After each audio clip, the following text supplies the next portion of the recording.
We're recording. Thank you. Hi, good evening, everyone, and welcome to Borough President Adams' Uniform Land Use Review Procedure public hearing being conducted via the WebEx video conferencing platform. There are 3 items on the agenda this evening. Please note that this virtual hearing is being recorded to comply with the public law for transparency. It will be available for viewing on the Borough President Adams One Brooklyn channel on YouTube. Viewers may join the hearing via the link and password on the following slide, and request to testify via the WebEx chat function, sending your chat to all panelists.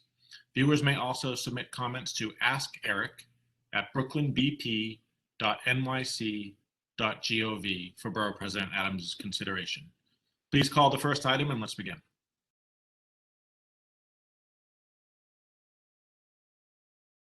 Calendar item number 1, 210272ZSK. These applications submitted by One Wyeth LLC pursuant to sections 197-C and 201 of the New York City Charter for the grant of a special permit pursuant to New York City Zoning Resolution section 74-96 to allow an increase in the maximum permitted floor area ratio in accordance with section 74-963, to waive the off-street parking requirements of section 44-20, and to modify the quantity and size of section 44-50 loading berth requirements. Approvals would facilitate a proposed 8-story commercial and industrial building at 1 Wyeth Avenue, an M1-2 zoned property located in a mapped industrial business incentive area of Brooklyn Community District 1. Community Board 1 voted to approve this application on September 14th, 2021. We remind viewers who wish to testify that you must enter your name in the WebEx chat, sending your chat to all panelists, and state intent to speak on the application. After the presentation and question and answer portion, we'll call on speakers in the order of chat requests. Would Faye-Ann Baton, the representative for this application, please state your name for the record and present the application. Hi, good evening. Faye-Ann Baton from Sheldon Lobel PC. I'm actually joined by Richard Lobel from Sheldon Lobel PC, who will be leading the presentation. Thank you. So thank you, Richard and Jeff. Good evening. Once again, Richard Lobel of Sheldon Lobel PC for the applicant. I'm joined by Faye-Ann from my office, as well as Nick Liberis, the project architect, Lewis Handler, the applicant, and from the applicant team, and Kevin Williams from Equity Environmental. If you can share your screen, I'd be happy to run you through the presentation. So we are hopeful that the Brooklyn Borough President's Office will join the overwhelmingly positive recommendation of Community Board 1 in approving this special permit application for 1 Wyeth Avenue. Next slide. So much in line with the other grants of special permits, including ones sought by our office within Community Board 1, this would involve 2 primary actions. The first would be the zoning text amendment to modify ZR section 7496 to include block 2641, lots 1, 3, and 4 within the industrial business incentive area. So this is a block which consists wholly of the development site, and we will see that later in the maps.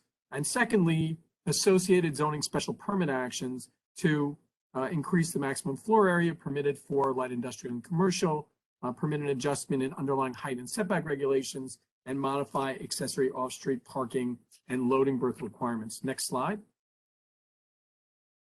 So you can see the property as is set out on the tax map. This property is roughly 16,000 square feet. It is bounded by North 15th, Banker Street, and Wyeth Avenue. It currently has 1-story warehouse facilities, and with the special permit, we would be able to go to provide an 80,000 square foot building, which would accomplish many of the goals set forth in the creation of the IBA with regards to the ability to walk to work for local residents, as well as creating high quality industrial space. Next slide. The next slide indicates the land use map. So of course, what we see here is that this is on the northern portion of the formerly designated IBIA. So of course, this was once entirely IBIA as far as the original maps were concerned, and later was adjusted such that as we are before the Brooklyn Borough President now, we are now bringing text amendments to add these properties to the IBIA. So much like these other applications, this is an M12. which, as the Brooklyn Borough President's office is well aware, can house a 4.8 community facility FAR as of right. Through the special permit action, we would be creating both required industrial uses, permitted commercial uses, and incentive commercial uses as well. You Richard, can I'm see- sorry. Could you repeat that, because you froze for a little while and we missed. Oh, I what apologize. you said. So the site being an M12, we are able to do a 4.8 as of right FAR for community facility uses.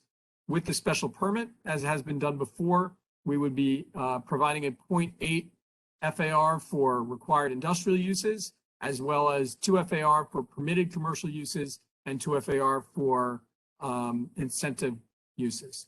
So the building would still maintain roughly 4.8, but as is known through the special permit, would have a better mix of uses.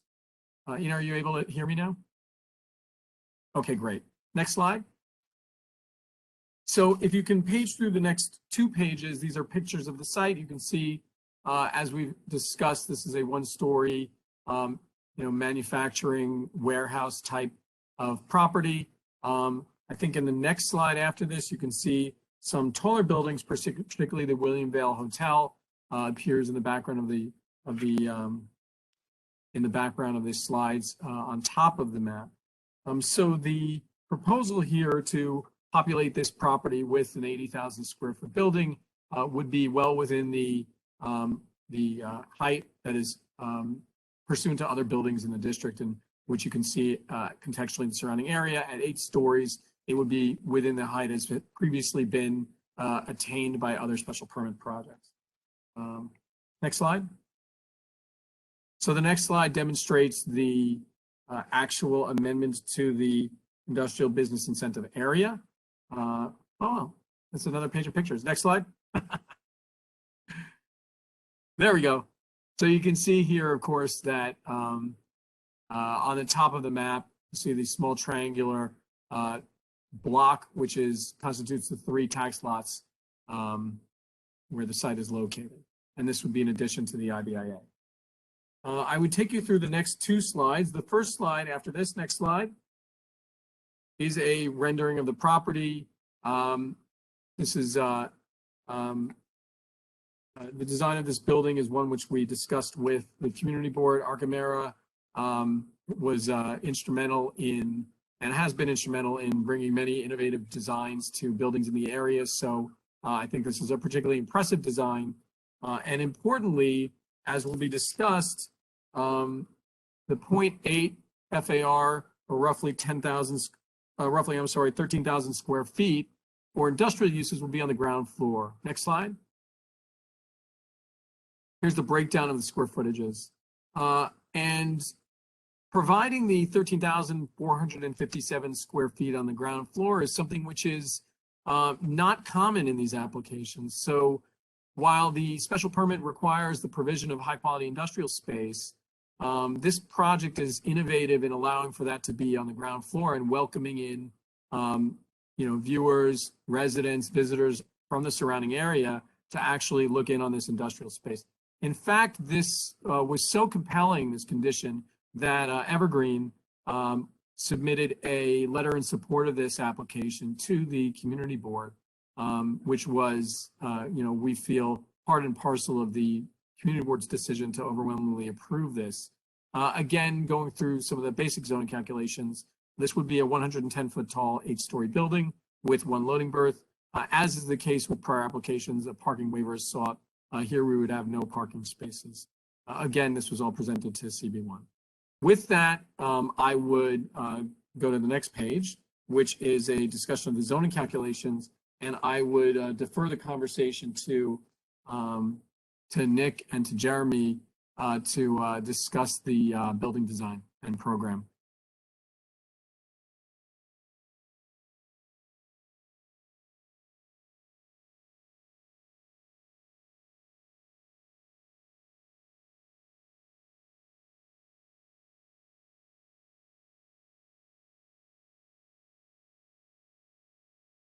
Did we get that through, guys?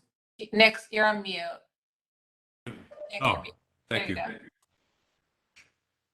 you Okay, well, thank you, Rich. Thank you, Jeff. Thank you, Ina, for your time tonight. This project is it's a little bit unique in that the site is at the edge of a couple of different boundary conditions. This is a very common access point for the neighborhood from the park and from parts of Greenpoint to the northeast. Nassau Street turns into Berry, a couple of blocks north of here, and Nassau Street's one of the main retail corridors in this area.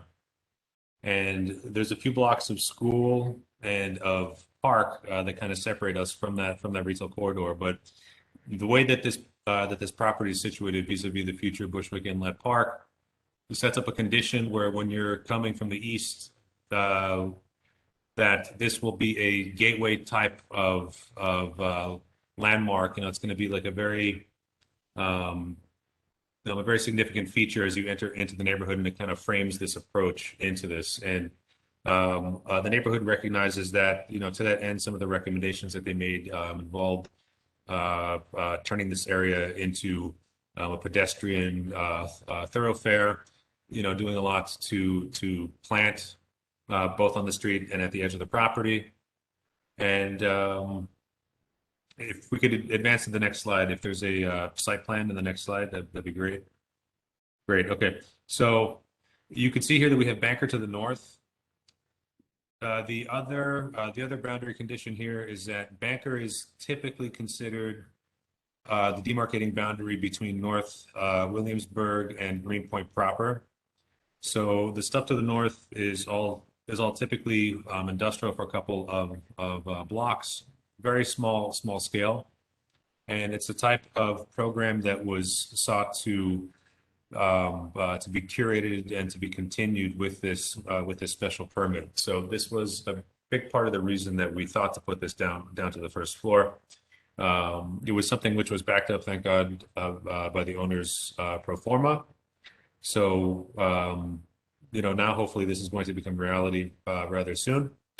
And what this does is something different than any of the other projects that we've done today, which are special permit projects, or any of the other special permit projects that are in this area, in that it does more than just preserve, parts of the sense memory of this by having a certain visual connection to the program from the street. You actually get to encounter this program as you walk by, and you can come in off of the street and interface with these people who will be who will probably be selling stuff to the public from storefronts. So the typical manufacturing condition here includes a few different things, and one of them is a strong retail component.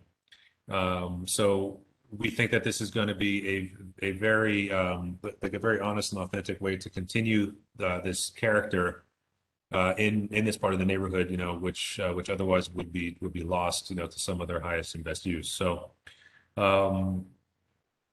the site itself is, as you can see, this very acutely sharp triangle, and with the special permit, there's certain massing restrictions that really bound us to a very definite shape here. There's not a lot of room to play with your massing, and it kind of results in a more rigid building. Insofar as that you can't play with dormers because of how the site tapers in. There is a street wall requirement which keeps you at a certain base height, and then also limits the size of the dormer. It's very close to the type of dormer that you see in certain residential districts, with the exception that it doesn't taper. So what ends up happening is that because we have this very sharp point at this end, the only way to efficiently mass all of the floor area such that it could be used in kind of an open and flexible way is to mass it at this western end of the site. So you can see over here at the western end, we have this 8-story tower portion. And the 8-story tower portion is set next to this base, which has a green roof at the 4th floor. At the ground level, we have this entry plaza over here, for which we're not seeking any bonus for, but it's something that will add a lot to this gateway condition as people walk from east to west towards the future park on North 15th. One other thing to note is that because we have the light manufacturing on the ground floor, and because there's a certain amount of light manufacturing that we're required to give, 0.8 FAR, we are limited with how we can access and divvy up the site in terms of vehicles and also deliveries. So North 15th is something which right now, is very let's say it has a manufacturing character. Right across the street from us is Indian, like Indian Larry, the famous motorcycle guy.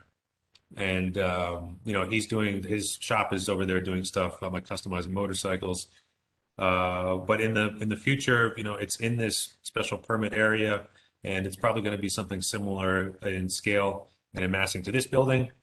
And because of how the neighborhood really wants to see this develop as an access point to the park, and because Banker also is the predominant route for traffic in this area, Acme is on the next block to the northwest, and this is where all the trucks come up as they head to Kent Avenue before they exit the neighborhood.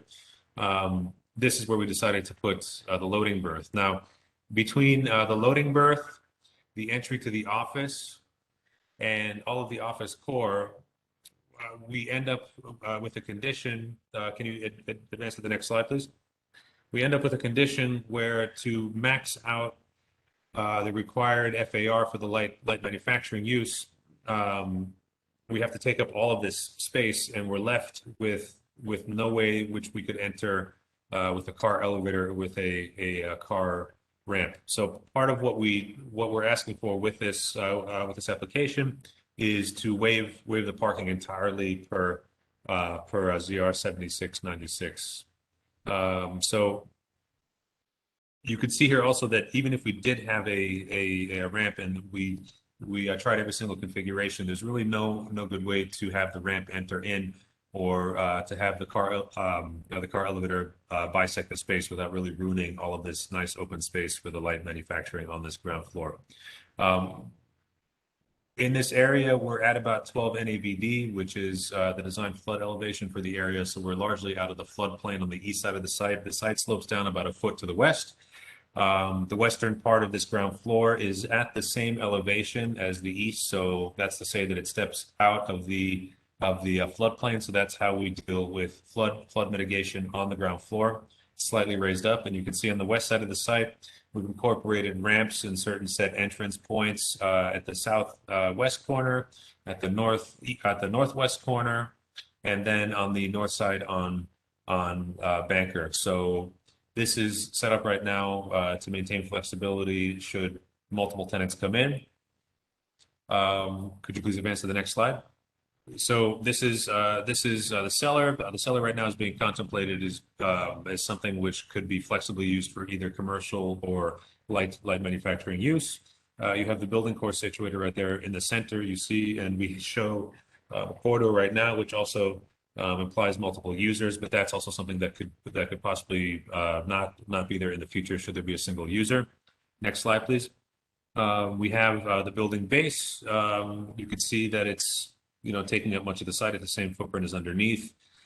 We maintain ample access to the edge here, such that all of the spaces around the core are very well lit. The maximum distance that you are ever from a window is set by a common rule of thumb, which is that you have 3 times the depth of the height of the window, such that you could maintain like a Class A plus type of rating for the office space with regard to the light coming in, the natural light. Next slide, please.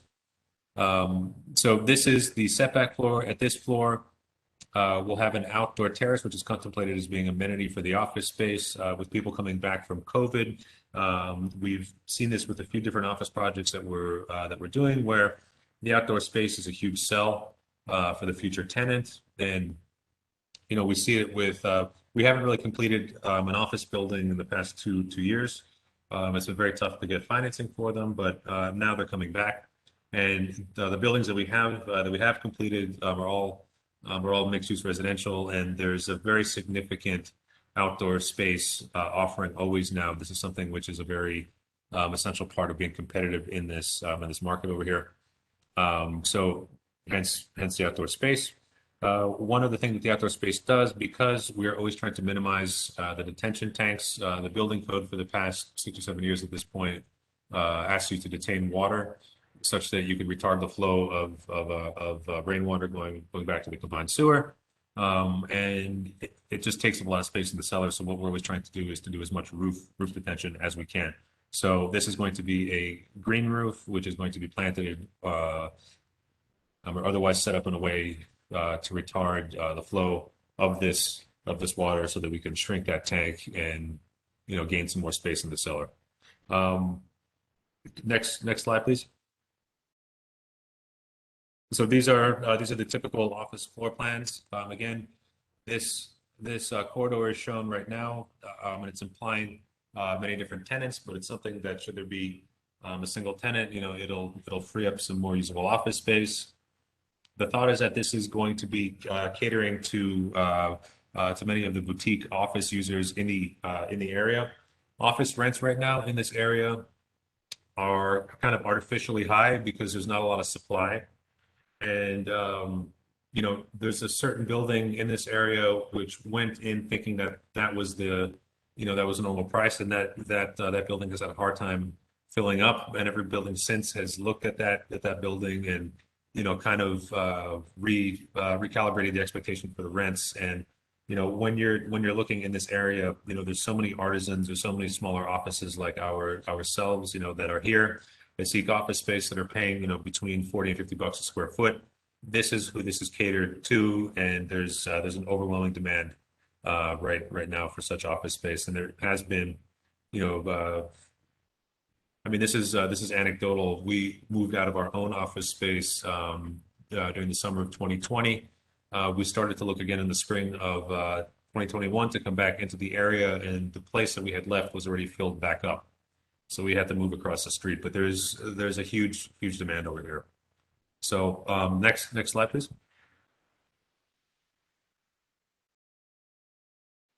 So this is the rooftop. This could be an office. This could be some sort of amenity for the building.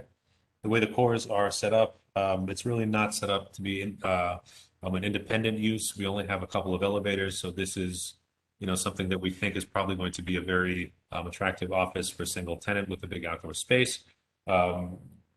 We've done a similarly scaled office building on North 7th Street that had outdoor space, and this is something that rented out immediately to a very high profile tenant who used to hold events and use the space for photography. We think something similar will probably happen over here. Next slide, please. So you can see here, this is the breakdown of all the different floor areas. The ground floor in this teal is the light manufacturing. The pink is the permitted uses up to the 2.0 FAR commercial, and then the yellow is the incentive commercial use, which is permitted by that 0.8 FAR light manufacturing. Next slide, please. These are axonometrics of the building. You could see how we've kind of massaged the white end to make it less blocky, and we're proud of the restraint of this, because we think it's something, we know it's something that could be built on a budget that isn't going to strain our client. We're very well aware that these special permit buildings kind of bind you to the massing and to the fenestration to some extent. So we were very careful, and I think the office as a whole is satisfied with the type of presence that this is going to have from the street. It's not overwhelming.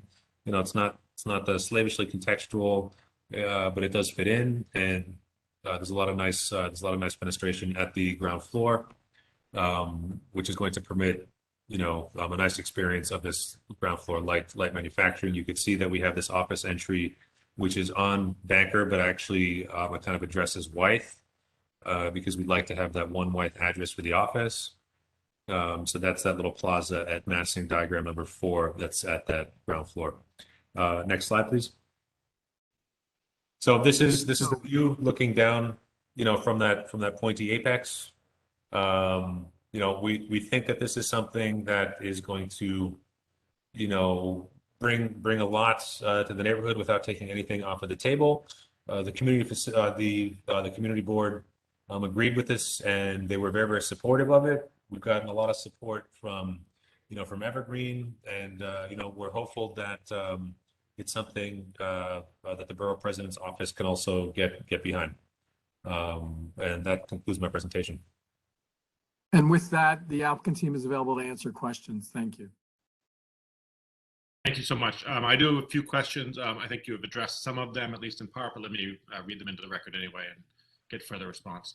Borough President Adams recognizes that craft food and beverage production is a growing manufacturing sector in Brooklyn, but that there is a need to protect and provide for more traditional manufacturers. Food and beverage manufacturers have the potential to set up accessory retail operations on the premises to enhance their revenues, which would allow such businesses to pay higher rents. To what extent does the zoning permit or preclude accessory retail operations within the defined required industrial use floor area?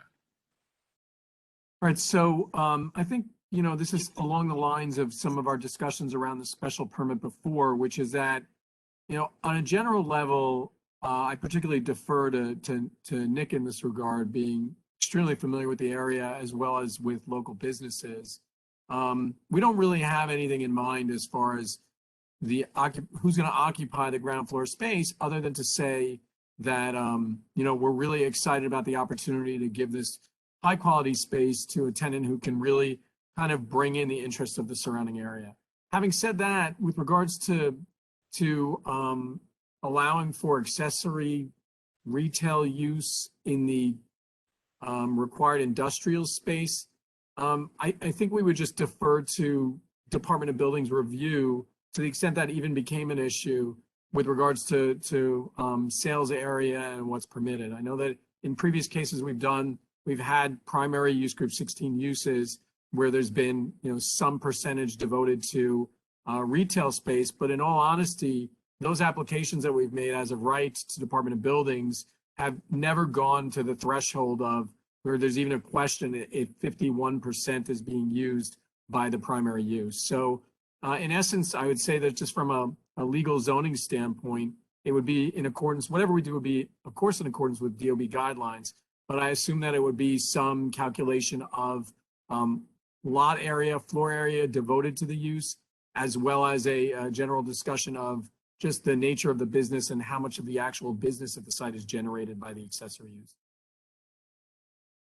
I want to that, I would add, Richard, so this is, because this is a ground floor use, right, for industrial, it's very convenient to have accessory related storefronts, whether it's, various food manufacturers, whether it's beer production with a restaurant, so you could have a very high percentage of the ground floor not being manufacturing.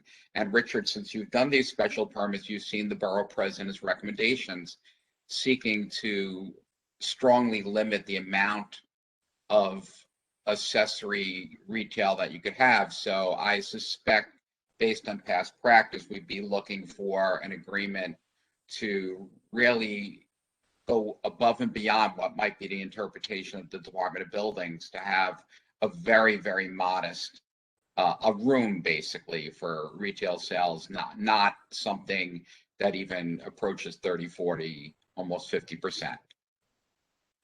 I understand. I don't want to make any statements on the record that are going to commit the applicant for the following reason. First of all, there's no intention that we would even, that we would be looking at 30 to 50% of this ground floor area as retail area. So I just want to put that on the record. This application has obviously taken some time, as many special permits do. And so while the applicant is very familiar with the surrounding area and is indeed itself a landlord to manufacturing businesses in and around the area, that contemplation and that specificity, we just don't have right now.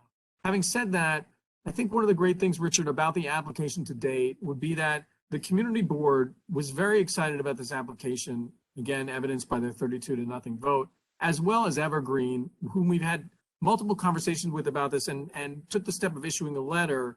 Notably, their letter didn't have this specific concern. They talked about the fact that they were assured of the monitoring of the space pursuant to the IBIA designation, and just loved the fact that we were going to be creating high-quality industrial space on the ground floor. Having said that, you know, to the extent that there's a further conversation with the Borough President's office, we're happy to engage in that.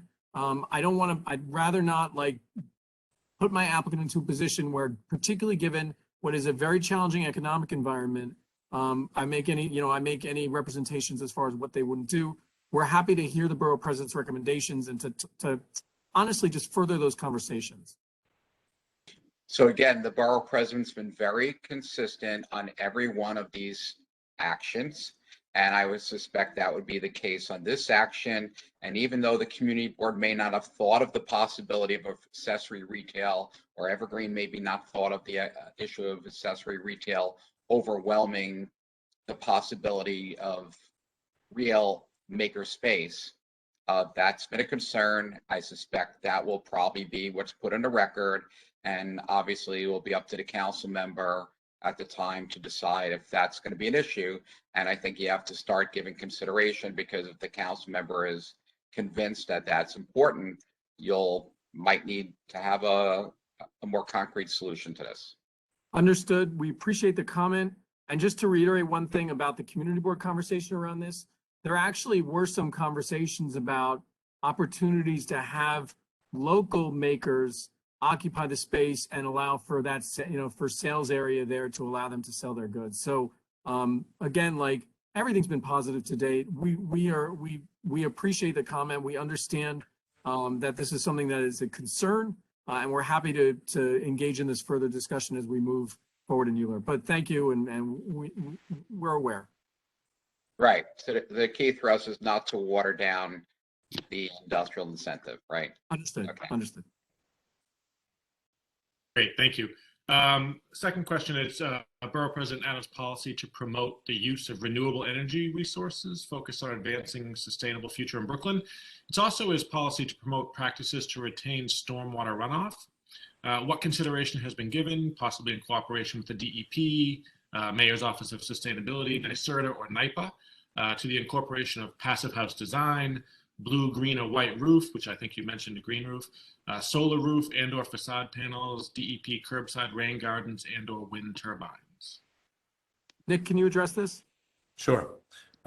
With regard to the energy usage, you know, the thing that we're always principally doing is we are trying to super insulate buildings, you know, so that is the best way to address this. You want to reduce the energy usage from the outset. So we're actually doing a couple of passive house office buildings right now.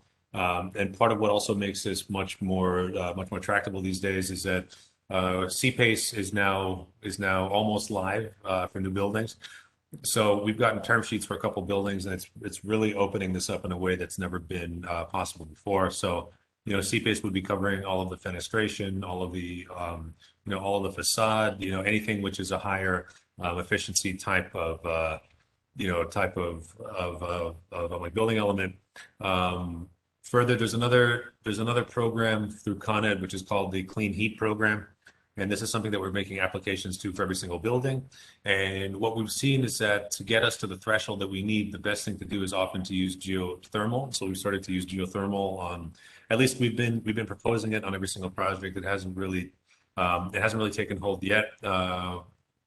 But now we have two very large projects that are definitely going to be using it. And what we've seen is that the economics of this clean heat program since this July now make it impossible to refuse using geothermal in most cases. In some cases, it doesn't pan out because you have certain buildings that are so cooling load dominant that, you know, like an air cooled chilling tower system often is better. So, but either way, you end up with something which is, you know, multiple generations beyond what was even being built five years ago, just in terms of energy conservation. So, you know, conservation is the big step towards that. With regard to like renewables, you know, on site over here, there hasn't been a lot of thought to do solar. This is something that we typically don't really contemplate until we start to dial in, construction documentation. Because we're providing green roofs, we comply with the local law. With regard to the stormwater, we're always doing rooftop detention. We have the stormwater retention tanks as well, and this is something that's just a typical part of any building exercise these days, and it's something like you have to make. Now, what happens, there's no more SD1, SD2, you have a sewer connection application that you have to make, and you have to show this stuff straight away to DEP. With regard to DEC, we're out of the flood zone. There's no little E on the site. I don't really think that we're gonna have to deal with them. We will. What we see with other rezonings is that there's often there's a self-reporting restriction. So, this might turn into some sort of brownfield site. I'm not certain yet. Overall, I think that the financial structure of the way that these incentives are set up in the past year and a half are going to make a massive sea change across the entire building industry, and you'll see this a lot more, and you probably won't even have to ask this anymore because people will just be doing it because that's where the money is. Thank So you. I want to add, because your site is a wedge, you have a high percentage of perimeter to lot area than a typical block, right? Yes. And because of proximity to the river, and you serve a major water pollution control plant, right, in Newtown Creek, the DEP rain gardens is something, especially when you only have one curb cut on that perimeter. I think beyond what the building does, that using the right of way as you do your builder's pavement plan, I think it's a good time to start dialoguing with DEP to see if that can be worked together as a DEP rain garden around much of the perimeter. Yes, we had similar conversations with the community board, and we made a soft commitment to them that we would be investigating that, because we also have that piece which is at the east end, which is perfectly set up like you're saying, it's in that watershed area, and it could be kind of like a catchment swale there. So yeah, we are going to be looking at that. Great, thank you. It's also Borough President's policy to maximize quality jobs for Brooklynites. Please outline what steps will be taken to ensure the inclusion and participation of minority and women-owned business enterprises and/or local business enterprises in the construction process. So I'll start. The applicant here intends to apply for ICAP relief, and in so doing will be tied to certain MBWE requirements in accordance with that application. So, they have not really gone that far down the road as far as, the specific construction project or those relationships. Having said that, what we have talked about internally is that they will be complying with ICAP requirements with regards to MBWE. So are happy to state that on the record. I guess another thing that we talk about, which we always like to talk about in projects which bring, in this case, tens of thousands of square feet of office and industrial use, is as important to the applicant here is that we're going to be creating local jobs in terms of giving office space and housing local businesses and the opportunity to really increase employment in the area. So in addition to the MBWE, which would be part and parcel of an ICAP application, the creation of local jobs merely through this industrial space and the additional office space for us is meaningful. So that's kind of the answer we would give. Great, thank you. I just want to remind viewers who wish to testify that you must enter your name into the WebEx chat, sending your chat to all panelists, and state intent to speak on the application. After the presentation and question and answer portions, we'll call on speakers in order of chat requests. That was the end of my questions. Are there any other questions in the chat, Ina or David? None at this time. Okay, Richard, do you want to close the item? Yeah, Calendar item number 1 is closed.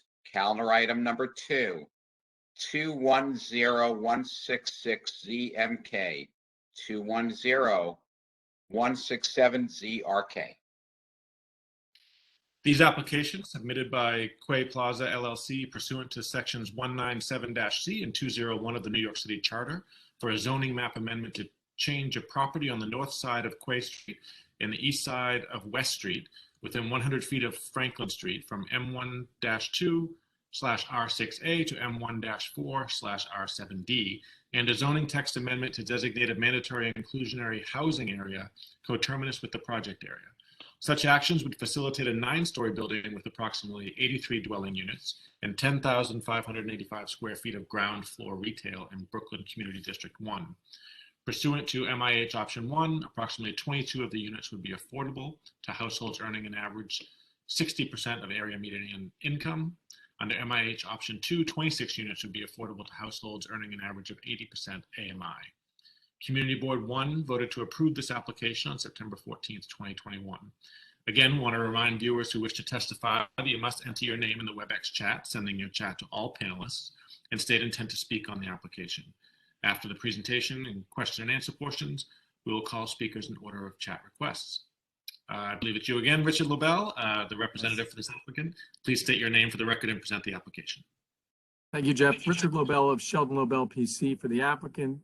While the presentation is loaded, I'll introduce the applicant team. Once again, Fayan Batan of our office, Harry Einhorn from the applicant group, Quay Plaza LLC. We also have Steve Wygoda and Jeanette Klein from SWA Architecture, Kevin Williams and Amber Cartalian from Equity Environmental. Richard, sorry, before you start, Sergio and Shlomo Wygoda should be added as panelists. Thank you. Possible. Thank you. As well as Kira. We could just add them as panelists as well. Thank you. Okay.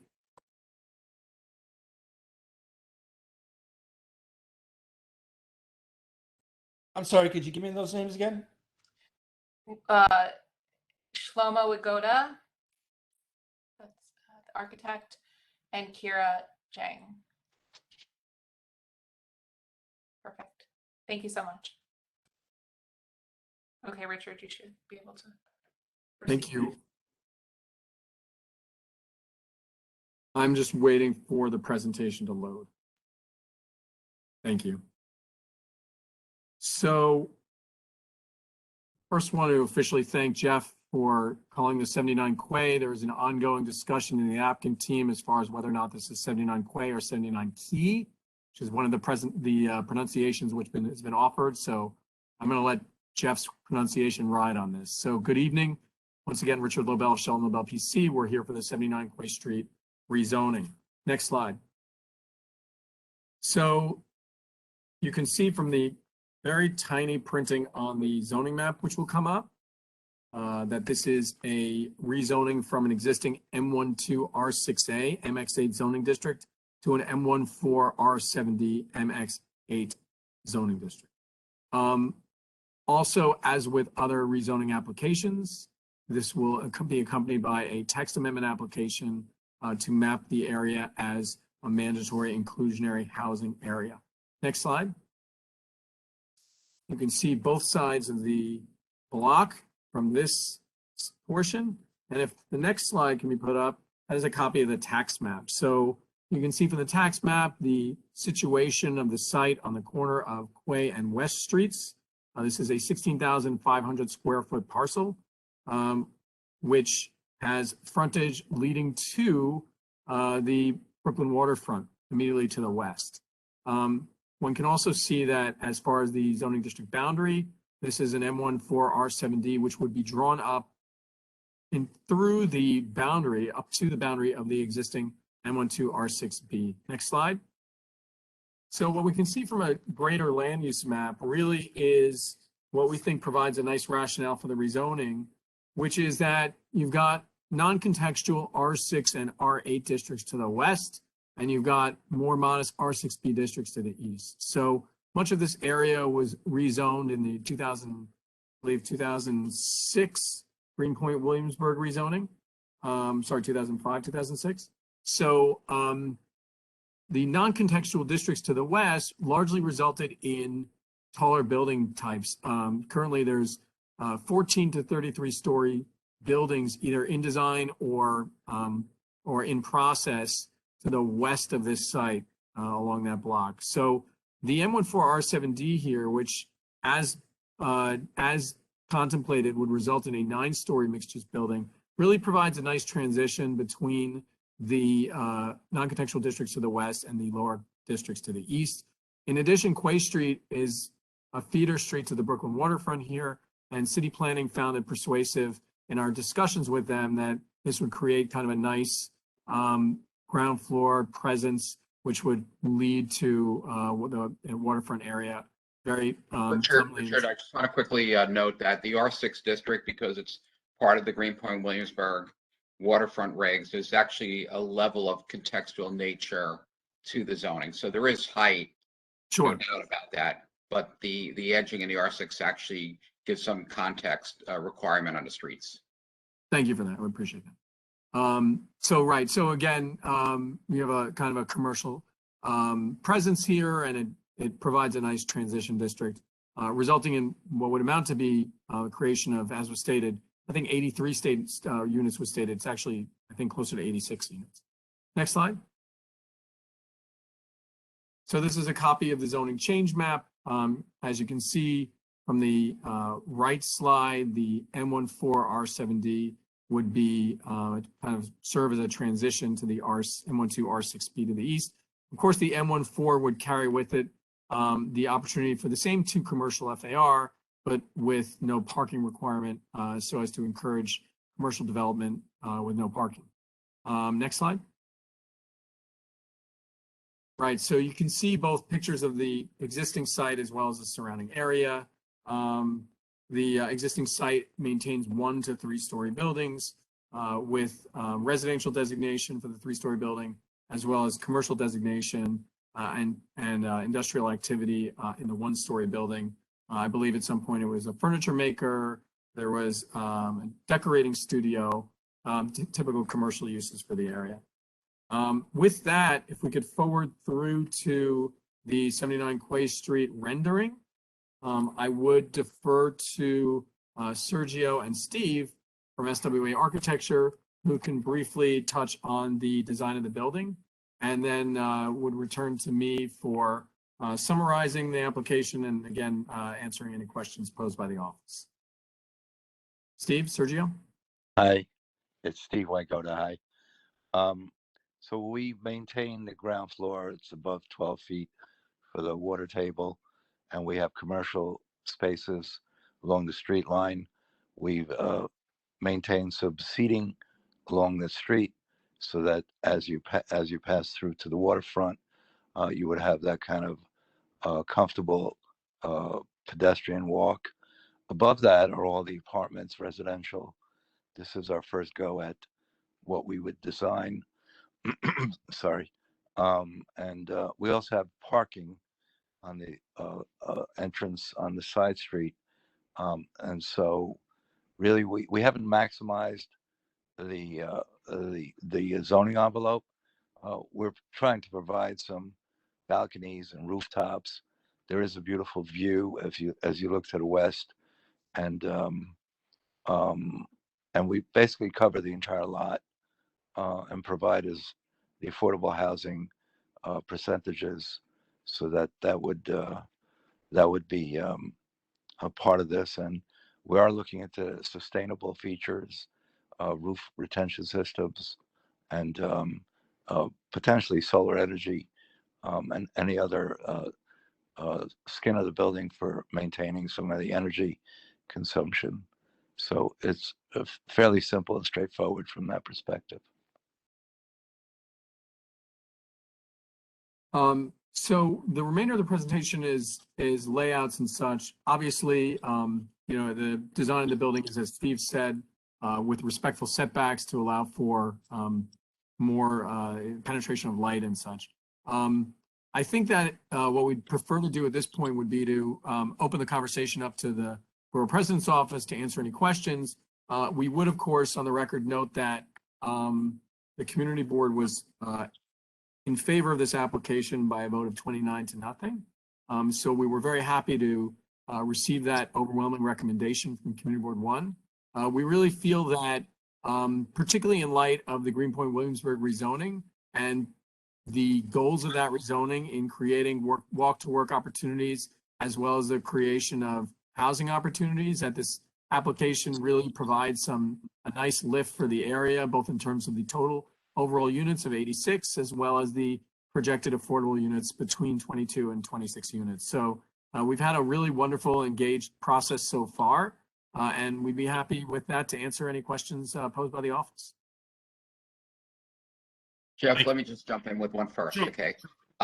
So one of the reasons the community board, I believe, was comfortable was they're seeing a 9-story building, but the zoning you're asking for is 115 feet, right? So you're showing something, but how do you bind that to make that not have the building redesigned to pump up some extra height? Because you said the views, right?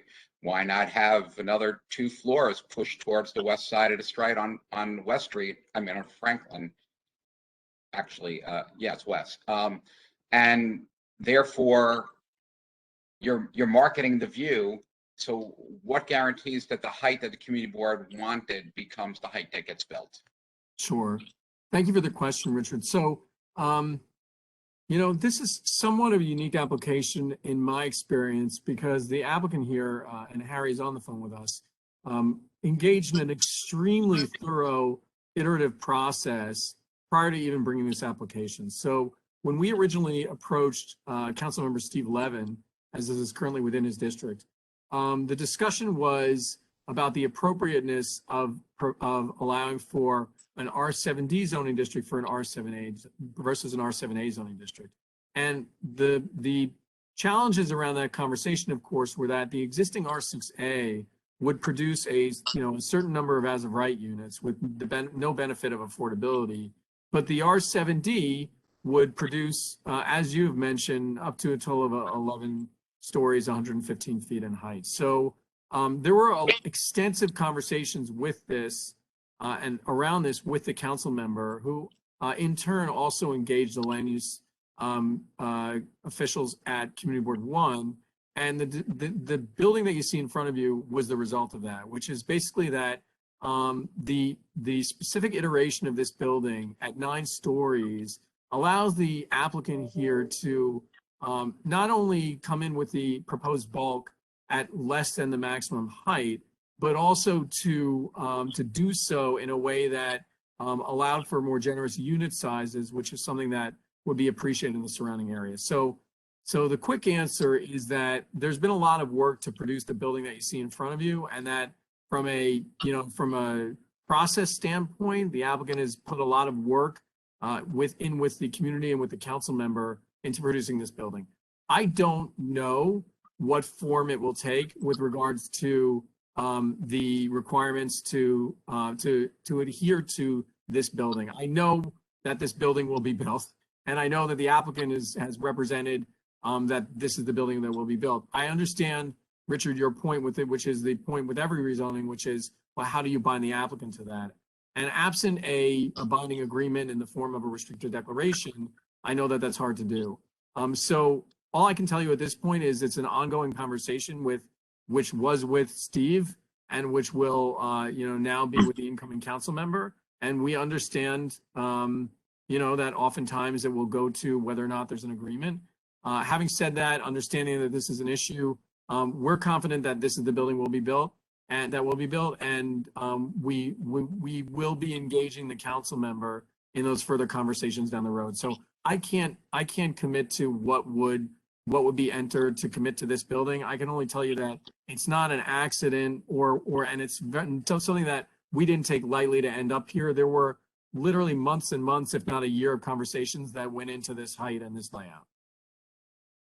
Again, the idea of a binding mechanism, you talked about one version. There's a lesser version where if you're going to have an affordable housing provider, which will come up in our questions, that you have a contract with, and that's part of the contract. That may be another way of getting there. But based on borough president practice. That will likely be something that's recommended to the city council, so that you should give it thought in case the council member would want to follow through on something like that. You know, you're showing something, want to see it happen. Life happens. We'd rather prevent life happening in a way that years later, people look at a building saying, if we knew you were going to do that, we would never have supported you. Not only do we appreciate the comment, but we also appreciate the possible addressing that comment through discussions about the administering agent. It's something which we've touched on before, but it's a great recommendation. So thank you. Okay, thank you. A handful of questions here. Regarding the intended affordable housing units, what's the qualifying income range for prospective households based on household size? What are the anticipated rents based on the number of bedrooms, and what's the distribution of units by bedroom size? So I'll start. If any of the applicant team wishes to pipe in, they may do so. But my understanding with regards to the distribution of unit sizes is that of the 86 dwelling units, 13 of those would be studios, 31 would be one bedrooms. And by the way, apologies that this isn't part of the graphic presentation. We're happy to email the specific numerical information to the Borough President's office at the conclusion of our presentation. These are on the plans, Richard. They're on the plans. Oh, they are on they're on the plans. I'm sorry. Okay, fine. So we just may not specifically created a sheet, but 86 dwelling units, 13 studios, 31 one bedrooms, 29 two bedrooms, and 13 three bedrooms. So it's 13 studios, 31 ones, 29 twos, and 13 threes.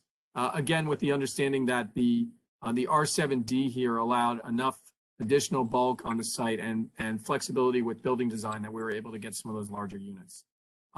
We would be mapping options 1 and 2 on the site, and both the incomes and rents would be in accordance with adjusted median income and along with the guidelines as set forth on HPD's site. So at 60% AMI for a family size of 1 for a studio, it would be 50,160 would be the income.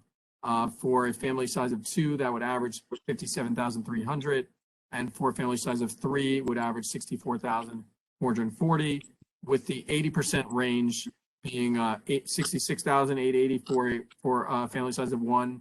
80% AMI, there would be a family size of 2 would have a 76,400 income, and for a family size of 3, 85,920. Rents would be also in accordance with HPD guidelines. So, without belaboring this, to reiterate the 60% AMI levels, which would be an average for option 1, we'd have 956 for studios, 1,204 for 1 bedrooms, 1,437 for 2 bedrooms, and 1,653 for 3 bedrooms. And for 80% AMI, 1,314 for studios, 1,651 for 1 bedrooms, 1,974 for 2 bedrooms, and 2,273 for 3 bedrooms.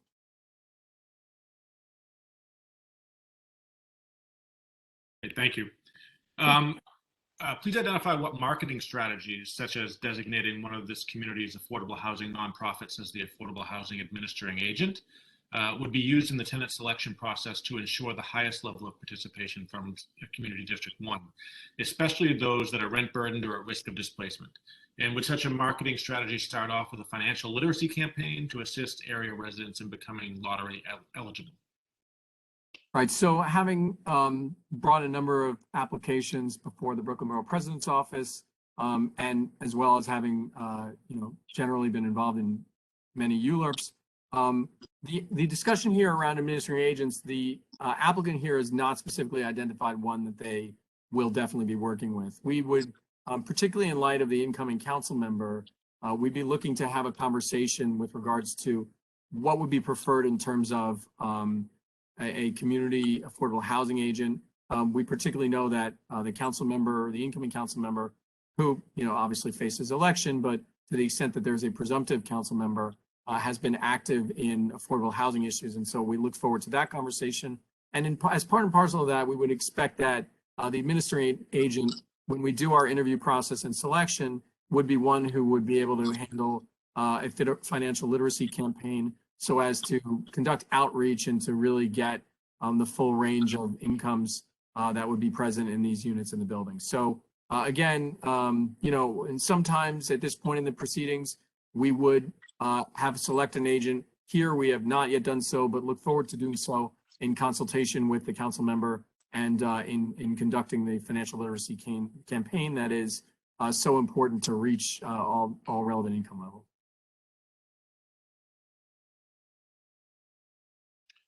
Thank you. This site is located in close proximity to the Greenpoint Williamsburg Industrial Business Zone. The surrounding area has seen ongoing displacement and replacement of local businesses by primarily residential developments. What consideration would be given to accommodating businesses at risk of displacement based on known developments and/or those potentially at risk of displacement from the IBZ that would be permitted in the proposed commercial space, such as small contracting establishments and/or art music studios? Right. So I think one important thing to note here is that we are in creating an MX district, particularly an M14. We're offered a wider range of uses than is available in some more conventional rezonings with residential underlying districts and commercial overlays. The M district allows for, specifically here, the existing MX8 and that proposed allows for a more fuller range of industrial and commercial tenants. So upon conversation with the applicant, again, there have not been any definitive discussions with regards to specific retail or commercial or industrial tenants.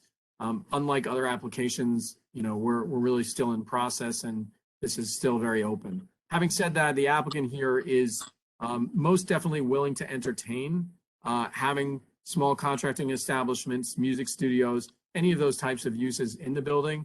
They understand the rich manufacturing history of the area and have expressed an openness and willingness to bring those tenants in. I'd also add that in balancing all the different opinions in the ULURP process, the community board was really mostly concerned with retail diversity. It's almost like, and we really kind of in this respect had somewhat of an education in this regard. It was a very detailed discussion, the community board, that they wanted the lifeblood of this community as reflected in its retail tenants to be varied and diverse and to be able to feed off of each other. And so the idea was to avoid having one large commercial tenant and indeed to have kind of smaller tenants who would be able to feed off of each other. So we love that portion of the conversation and would love to be able to balance out the requests made by the Brooklyn Borough President and the community board and really try to get our hands dirty and get some tenants in here who would really be diverse and would help, balance out the area. Thank you. The next question seems familiar. It's Borough President Adams' policy to promote the use of renewable energy resources focused on advancing a sustainable future in Brooklyn. It's also his policy to promote practices to retain stormwater runoff. What consideration has been given, possibly in cooperation with the DEP, the Mayor's Office of Sustainability, NYSERDA, or NYPA, to incorporating passive house design, blue, green, or white roof covering, solar roof and/or facade panels, DEP curbside rain gardens, and/or wind turbines? Sure. So I would defer on this conversation to Steve Wygoda of SWA Architecture, as they are most familiar with that and would be able to answer best. Steve?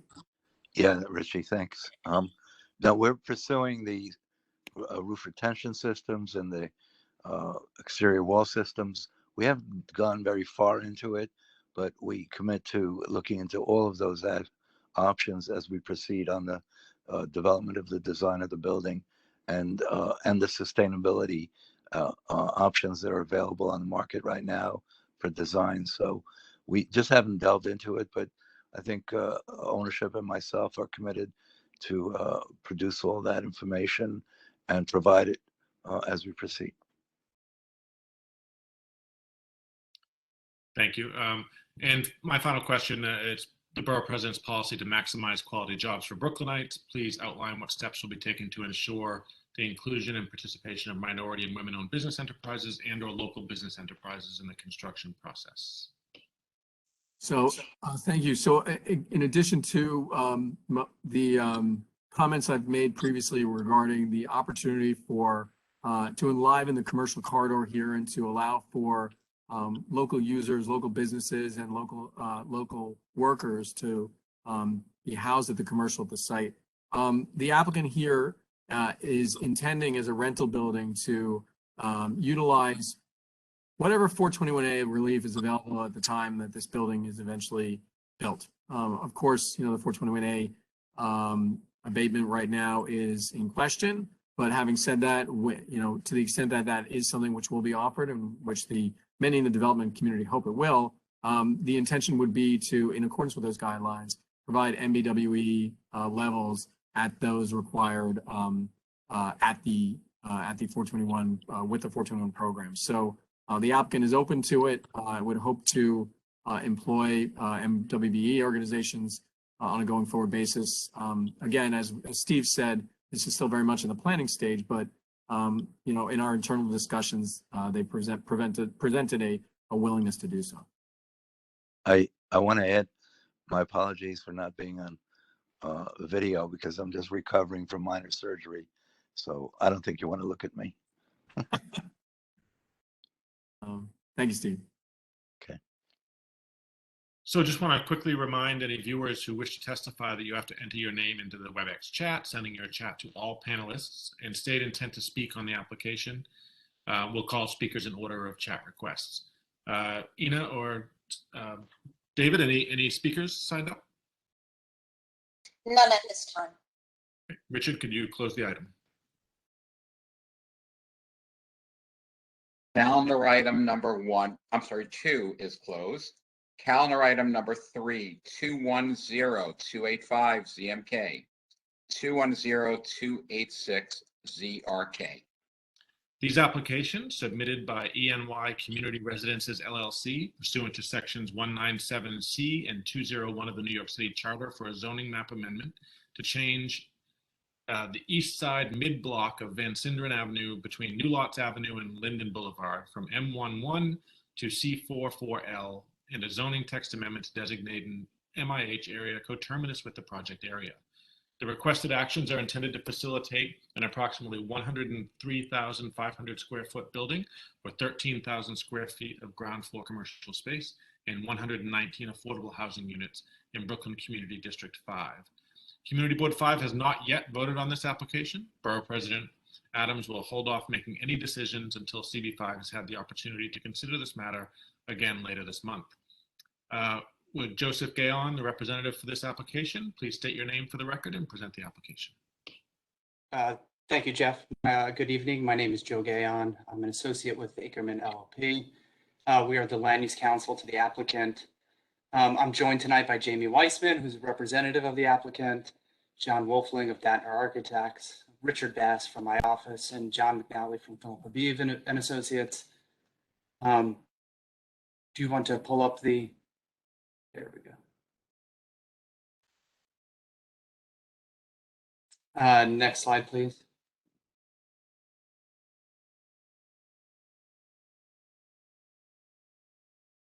We are here tonight to present an application for a zoning map amendment to change the existing M11 zoning district to a C4L zoning district, and zoning text amendment to establish a mandatory inclusionary housing area coterminous with the rezoning area. The purpose of the zoning map amendment and text amendment is to facilitate the redevelopment of the development site with a 9-story, 100% affordable residential building with approximately 119 dwelling units. The building will also include ground floor commercial space, as previously stated. As shown on the map to the left, the rezoning area is located within an M11 zoning district, and I would like to note that residential use is currently not permitted in the zoning district. As shown on the map to the right, the applicant is proposing to amend the zoning map to establish the C44L zoning district. And I would like to note that this zoning district includes the same bulk controls as the R7A zoning district that's located directly to the north of the development site. But this C44L zoning district was specifically developed by the City Planning Commission for areas that are adjacent to the elevated subway tracks like we have in this instant here. This C44L zoning district, it mandates a 5-foot setback from the property line in order to provide for a wider sidewalk and to improve the pedestrian streetscape. Next slide. This is the land use and area map of the surrounding area. So as you can see on this map, the yellow represents residential uses, blue is community facility, pink is transportation use, and purple is industrial. The built environment of the surrounding area, as you can see, is largely residential in nature. Van Sinderen Plaza is located directly to the north of the rezoning area, which you can see in the orange. And this is a 7-story mixed residential and commercial building within a mapped R7A zoning district. You can also see on this map, just directly to the north of the development site is the New Lot subway station, which is serviced by the L train. So we are in close proximity to public transit. Next slide, please. These are existing condition photographs of the development site. As you can see in these photographs, the development site is presently improved with 3 auto repair shops. These are industrial uses, which are located adjacent to residential uses. While these uses are being replaced, it's still the applicant's intent to relocate them to other uses, to other sites that are controlled by the applicant. So these businesses will not be, will not close down. One of the other things I'd like to point out in these photographs is the unsightly streetscape that's along Van Sinderen Avenue and adjacent to the development site. So one of the nice things about this rezoning and the C44L zoning in particular is this additional setback that's going to result in an improved streetscape and improved pedestrian circulation to the subway station. Next slide, please. So the proposed rezoning would facilitate the development of a 9-story quality housing residential building with approximately 119 affordable dwelling units. It would contain approximately 91,000 square feet of residential floor area and 10,299 square feet of ground floor commercial space. In total, the proposed development has an FAR of 4.6, so they're maxing out the FAR here. Even so, the proposed development would only be 9 stories with a maximum building height of approximately 95 feet. One of the nice things about the design of this building is the ground floor would include commercial space with floor to ceiling heights of approximately 17 feet 8 inches. And these higher floor to ceiling heights, together with the 5-foot sidewalk widening, will vastly improve the pedestrian experience along Van Sinderen Avenue. And specifically, the 5-foot setback would improve any pedestrian circulation to the New Lot subway station. I would like to note that the proposed rezoning would allow for the production of new housing in Brooklyn Community District 5 in close proximity to public transportation, which is not currently permitted under the existing M11 zoning. We believe that this proposed rezoning reinforces the existing residential land use patterns in the surrounding area, including to the north and east of the development site. I would also like to note that it's located directly adjacent to an R7A zoning district, which has comparable bulk provisions. And lastly, just the close proximity to public transportation. Next slide. It's the applicant's intent to develop the building in accordance with HPD's ELA term sheet. As you're all aware, there's a new administration, so that will be coming in shortly. So we're not 100% sure what term sheets are going to be available, but it's the applicant's intent to develop it in accordance with a term sheet substantially similar to the ELA term sheet, which requires 80% of the units to be reserved for families earning below 80% of the AMI. In addition, this term sheet includes a 15% set aside for formerly homeless households. Next slide, please. This slide includes the unit mix for the proposed development. The proposed development includes a range of unit sizes. Importantly, I'd like to note that 1/3 of the units will be 2- and 3-bedroom units. So that's 33 2-bedroom units and 7 3-bedroom units. And the 3-bedroom units are going to be located throughout the building. Next slide, please. I just want to quickly interrupt. If you go back a slide, because you have the formerly homeless as 15%, are they going to be evenly distributed in this bedroom mix, or are they going to be geared towards certain bedroom types? They're going to be evenly distributed between the unit mix. Next slide, please. So the top chart on this slide provides a breakdown of what percentage of the units will be allocated to each AMI band. So 1/4 of the units will be reserved for either formerly homeless or families earning equal to or less than 30% AMI. half of the total units will be reserved for families earning equal to or less than 50% AMI, and 3/4 of the units will be reserved for families earning equal to or less than 60% of the AMI. And we believe that this is a truly mixed income building. The bottom chart provides the household incomes for each AMI band. So for example, senior or single person within the 30% AMI band would have to earn no more than 25%, $25,080 in order to qualify for a unit within that income band. And a family of 3 within the 30% AMI band would have to earn no more than $32,220 per month in order to qualify for a unit within that band. And lastly, a family of 4 who may occupy one of the 3-bedroom units would have to earn no more than $59,650 in order to qualify for a unit within the 50% AMI band. And following up on your question, is the applicants intend to evenly distribute the units across these AMI bands. For example, 3-bedroom units will be included within the formerly homeless band, a 30% AMI band, in addition to the 50, 60, and 80% AMI bands. Next slide, please. This chart provides the monthly rents that are set out by HPD.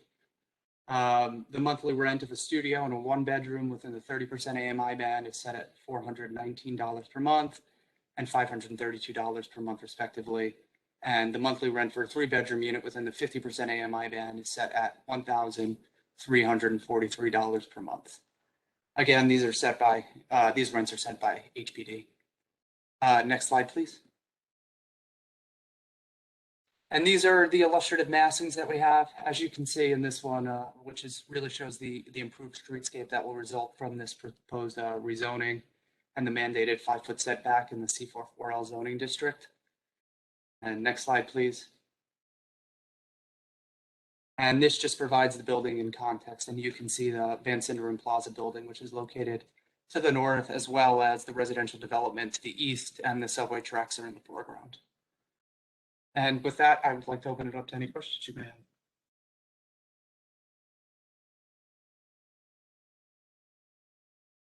All right, thank you. Sorry about that. So I think you just went over this, but I'm just going to put the question into the record. Regarding the intended affordable housing units, what's the qualifying income range for prospective households based on household size? What are the anticipated rents based on the number of bedrooms? And what is the distribution of units by bedroom size? Would you like me to go through it again, or do you just want, I mean, we can just refer back to the chart that we just had up on the screen. Richard, up to you, Richard. No strong preference. Okay. I think we can just refer back to the slide. So that's the slide here is the unit mix, which shows that 3/4 of the units will be 2 and 3 bedrooms. We have 28 studios, 51 1-bedrooms, 33 2-bedrooms, and 7 3-bedrooms. Okay. Please identify what marketing strategies as a designated one of the community's affordable housing nonprofits as the affordable housing administrating agent would be used in the tenant selection process to ensure the highest level of participation from Community District 5, especially those that are rent burdened or at risk of displacement. And would such a marketing strategy start off with a financial literacy campaign to assist area residents in becoming lottery eligible? I'd first like to start off by saying the applicant is happy to commit to providing a financial literacy campaign in conjunction with help from the Borough President's Office, the council member, and Brooklyn Community Board 5.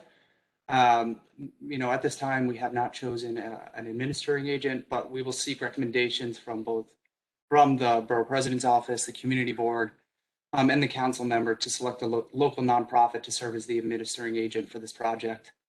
And in order to ensure the highest level of participation from Community District 5, the applicant commits to working with Community Board 5, the Borough President's Office, and the council member to advertise these units to maximize the number of applications made by local residents. Thank you.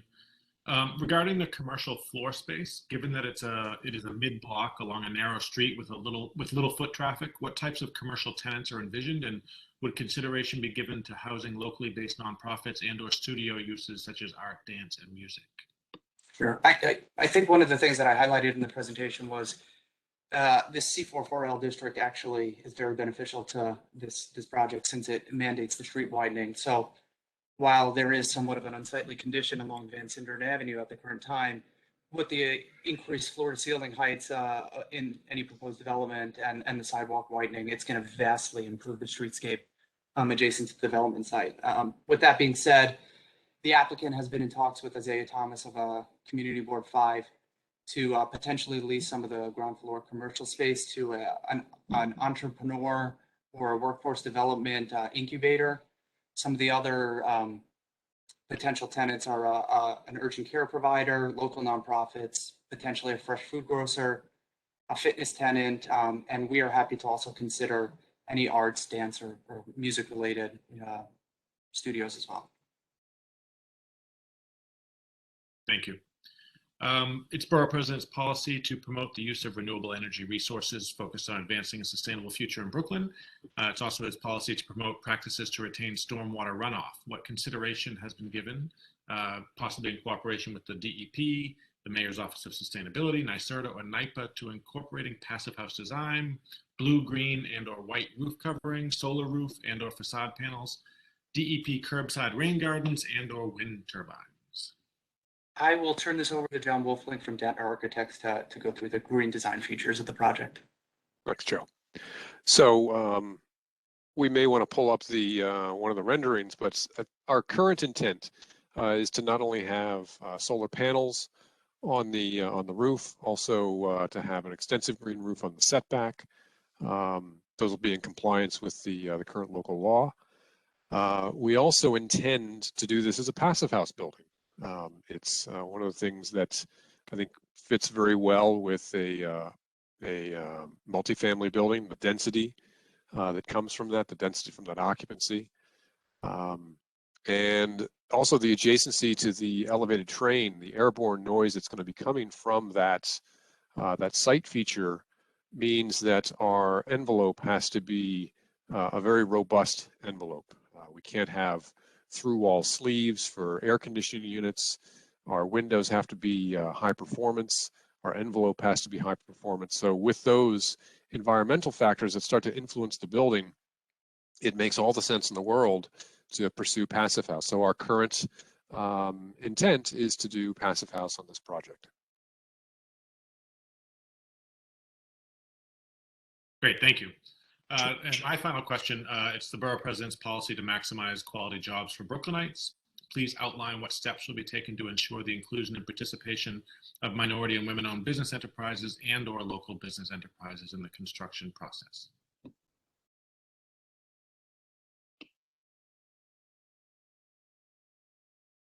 Joe, you're muted. Thank you for letting me know.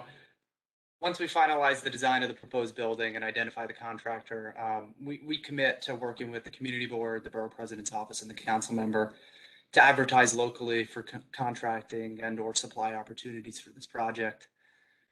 We also are committed to using our extensive community contacts to not only meet the city's local hiring goals pursuant to the ultimate HPD term sheet, but to aggressively try and achieve more local hiring per New York City Hire and the city's MWBE guidelines. So. I just want to jump in with an additional question, actually two-parter. So what makes this an absolute 100% affordable housing site? And if you could talk a little bit about the community board, because we understand in the end they did not choose to vote and they'll be voting on our clock. So if you could talk a little bit about what happened with, apparently they had some additional information they wanted to know. So if you can enlighten us about that. Sure, I'll start with the community board they wanted to continue their outreach with HPD. They had some questions with them regarding prevailing wages and some of the income bands, and they have reached out to HPD and have asked to schedule a meeting with them to answer any of their outstanding questions. I have not currently heard back about them getting a meeting with HPD on the calendar, but once we do, we're happy to provide you with that information. And the first part of your question was, all of the units are going to be guarantees that this is an affordable housing site instead of hitting the MIH minimum percentage and trying to get whatever rents you can out of the rest of the building. So, Jamie, I'm not sure if you want to jump in here, but it's Here, the I just got a applicant's kid. intent. Yeah, forgive me. I've Sure. got a kid in the back of my car. Happy birthday. Yeah, exactly. The younger one.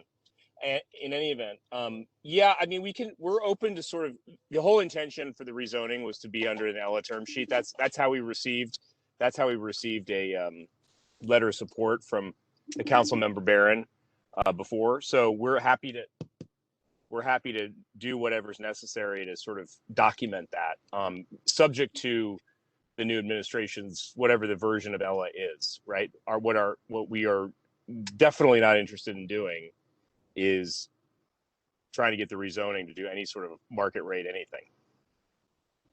And again, whether it's a contract, as you mentioned in the earlier item, with an administering agent or something like that, or a deed restriction on the property, you know, contingent on the zoning, are ways you could get there. Yes, Yeah. that's right. Exactly. We're happy to look into those suggestions. Good. Sorry about that. It's okay, Jamie. Anything else, Richard? Okay. I'm all set. Want to remind viewers who wish to testify that you must enter your name in the WebEx chat, sending your chat to all panelists, and state intent to speak on this application. And we'll call speakers in order of chat requests. David and Ina, do we have any speakers? We do not. Richard, would you like to close the item? All right, calendar item number 3 is closed. The hearing on these items is now closed. Thank you for participating in this remote public hearing. Borough President Adams will review the applications heard today and submit his recommendations to the City Planning Commission for further consideration. Borough President Adams would like to take this opportunity to remind you that City Planning Commission will hold a public hearing on these items, which will be announced at a later date. We would also like to remind viewers that comments can be submitted by email to askeric@brooklynbp.nyc.gov. This hearing is now adjourned. Thank you.